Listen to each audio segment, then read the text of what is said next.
Hello and welcome to food મંત્ર by Surabhi Vasa. અત્યારે મસાલાની season ચાલી રહી છે અને તમે બધા જ સરસ ફ્રેશ મસાલા, તાજા મસાલા અત્યારે ભરી લીધા છે. એટલે આપણે એવું થાય કે જે ગરમ મસાલો છે કે પાઉંભાજી મસાલો છે કે સાંભાર મસાલો છે એ જો અત્યારે આપણે ઘરે બનાવીએ ને તો એકદમ સરસ બને છે, કારણ કે બધા જ મસાલા એકદમ તાજા હોય છે. તો આજે મને એવું થયું કે હું સાંભાર મસાલો અત્યારે ઘરે બનાવું છું. તો આ સાંભાર મસાલો એટલો ટેસ્ટી બને છે અને હા, રેસ્ટોરન્ટ સ્ટાઇલ સાંભાર એમાંથી બને છે. અને ખાસ કરીને અમદાવાદની જે સ્પેશિયલ રેસ્ટોરન્ટ છે કે જ્યાં લોકો સાઉથ ઇન્ડિયન વાનગી ખાવા જતા હોય છે અને ત્યાંનો સાંભાર ખૂબ જ વખણાય છે. તો બસ ત્યાંના સાંભાર જેવો જ સાંભાર ઘરે બનાવવા માટે જે મસાલો વાપરવામાં આવે છે એ જ મસાલો આજે હું તમને શીખવાડવાની છું. બહુ જ ઇઝી છે, કારણ કે અત્યારે એમાં જે પણ ઇન્ગ્રેડિયન્ટ્સ પડે છે એ બધા જ આપણે તાજા ભરેલા જ છે. તો બસ એ જ મસાલાનો ઉપયોગ કરી અને આજે આપણે સરસ મજાનો સાંભાર મસાલો બનાવવાના છીએ. અને આ સાંભાર મસાલાની સુગંધ એટલી સરસ છે ને કે જ્યારે તમે આમાંથી સાંભાર ઘરે બનાવશો ને તો એકદમ ટેસ્ટી બનશે.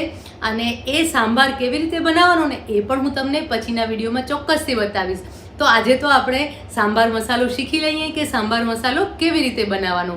નાની નાની વાતનું ધ્યાન રાખવાનું છે જે હું તમને જણાવતી રહીશ. એટલે કે રેસીપી તો આપીશ, એની સાથે સાથે મારી સિક્રેટ ટીપ પણ તમારી જોડે શેર કરતી રહીશ. તો ચાલો હવે શરૂ કરી દઈએ. સાંભાર મસાલો બનાવવા માટે સૌથી પહેલાં તો આપણે 1 ટીસ્પૂન તેલ લઈશું. તેલનું પ્રમાણ વધી ન જવું જોઈએ, એ ખાસ ધ્યાન રાખજો.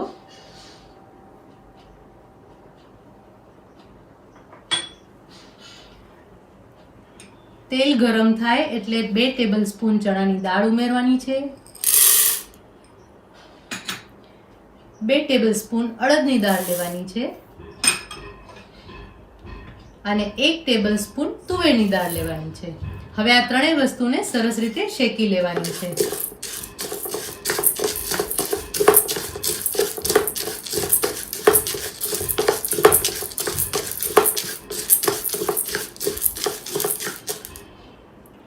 દાળ ગુલાબી રંગની થાય ને ત્યાં સુધી આપણે શેકી લેશું.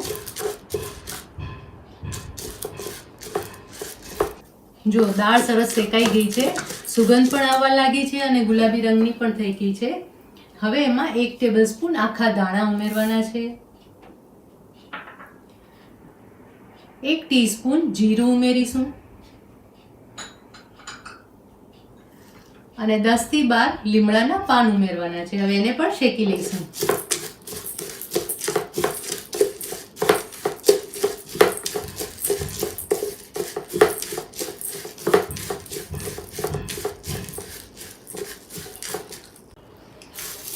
લીમડાના પાન એકદમ સરસ કડક થઈ ગયા છે. હવે એની અંદર 1 ટીસ્પૂન મેથી અને 15 થી 20 મરીના દાણા ઉમેરવાના છે. સાંભારમાં આનો સ્વાદ બહુ જ સરસ લાગે છે. અને 1 ટીસ્પૂન તલ પણ ઉમેરીશું.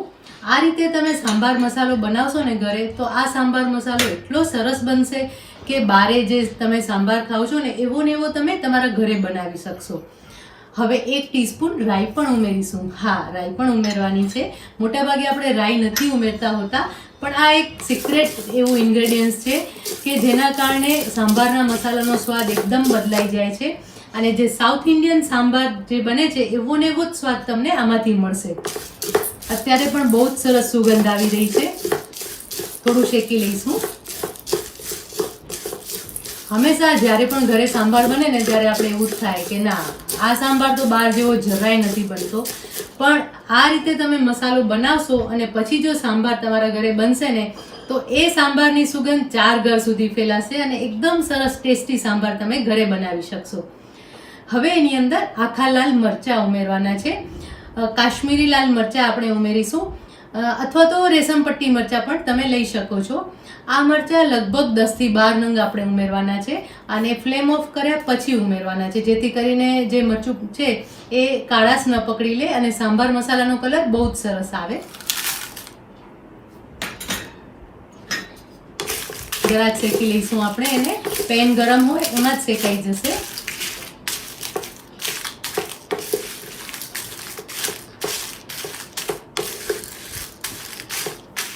તમારા બધાની ડિમાન્ડ હતી કે સાંભાર મસાલો એક વખત તમને ઘરે બનાવતા શીખવાડી દો, અને અત્યારે તો મસાલા એકદમ બધા તાજા મળી રહ્યા છે, અને તમે બધા જ તાજા મસાલા અત્યારે ઘરમાં ભર્યા છે. અત્યારે તમને આખા ધાણા પણ એકદમ સરસ ફ્રેશ મળી જશે, આખા લાલ મરચાં પણ એકદમ સરસ ફ્રેશ મળી જશે. તો તમે આ મસાલો સરસ રીતે બનાવી શકશો. હવે એની અંદર આપણે લગભગ 2 ટીસ્પૂન મીઠું ઉમેરી દઈશું, જેથી કરીને તમારો મસાલો જે છે એ લાંબા ટાઈમ સુધી સ્ટોર પણ થઈ શકશે. જો હવે આ મિશ્રણ સરસ તૈયાર થઈ ગયું છે.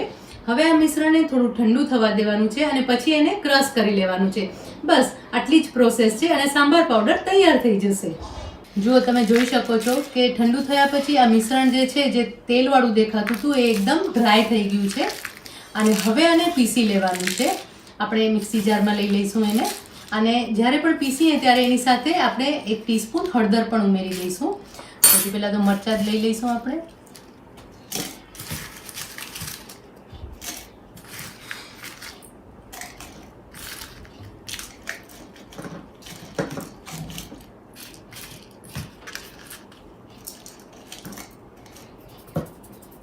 હવે આ મિશ્રણ પણ ઉમેરી દઈશું.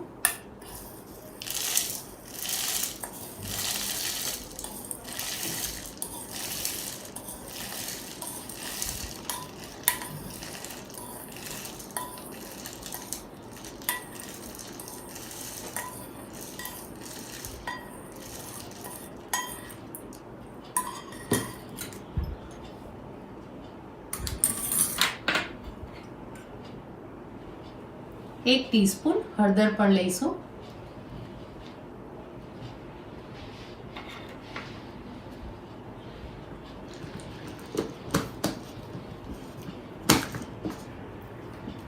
હવે આ મિશ્રણને આપણે ક્રશ કરી લેવાનું છે. સાંભાર મસાલો એકદમ સરસ તૈયાર થઈ ગયો છે અને એની સુગંધ બહુ જ સરસ આવી રહી છે. જો તમે આવો સાંભાર મસાલો તમારા ઘરે બનાવશો અને એમાંથી જો સાંભાર તમે બનાવશો ને તો એકદમ ટેસ્ટી બનશે. હવે આપણે આ સાંભાર મસાલાને સર્વ કરી લેવાનો છે. અત્યારે આજે મેં સાંભાર મસાલો બનાવ્યો છે, મેં જે તમને મેજરમેન્ટ આપ્યું છે એ પ્રમાણે આ સાંભાર મસાલો લગભગ 150 થી 200 ગ્રામ જેટલો તૈયાર થયો છે. અને આ સાંભાર મસાલો આટલી ક્વોન્ટિટીમાં જો તમે બહારથી લાવો તો કેટલા રૂપિયા લાગે છે તમને? અને આ જ સાંભાર મસાલો તમે ઘરે બનાવ્યો, અને અત્યારે જે પણ ઇન્ગ્રેડિયન્ટ્સ આપણે વાપર્યા છે ને એ બધા જ તમારા ઘરમાં હાજર જ છે અને ઇઝીલી અવેલેબલ છે. એટલે તમે ઈચ્છો તો હમણાં ને હમણાં આ સાંભાર મસાલો ઘરે ચોક્કસથી બનાવી શકશો.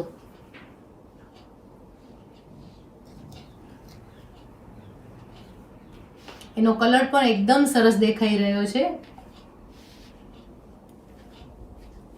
બારે જે સાંભાર મસાલો મળે છે ને એ વધારે પ્રમાણમાં લાલ હોય છે. એનું કારણ છે કે એમાં લાલ મરચું પાવડર વધારે ઉમેરેલો હોય છે. એના કારણે તીખાશનું પ્રમાણ પણ વધારે હોય છે અને સુગંધ ક્યારેક ઓછી પણ આવતી હોય છે. હવે તમે આ જ રીતે સાંભાર મસાલો બનાવજો તો તૈયાર છે એકદમ ઇઝીલી અને મસ્ત મજાનો સાંભાર મસાલો. અત્યારે તમે બધા જ નવા મસાલા ઘરમાં ભર્યા છે તો ચોક્કસથી આ મસાલો બનાવજો. અને બીજી કાંઈ પણ ક્વેરી હોય કે બીજી કોઈ પણ વાનગી તમને શીખવી હોય તો ચોક્કસથી જણાવજો. અને હા, અત્યારે તો મસાલા સરસ ભર્યા છે અને મસાલાની સિઝન ચાલી રહી છે તો આપણે અવનવા આવા મસાલા ચોક્કસથી બનાવીશું. ફરી નવા વિડીયો સાથે, નવી વાનગી સાથે, નવી ટિપ્સ સાથે ફરી મળીશું. ત્યાં સુધી બાય બાય.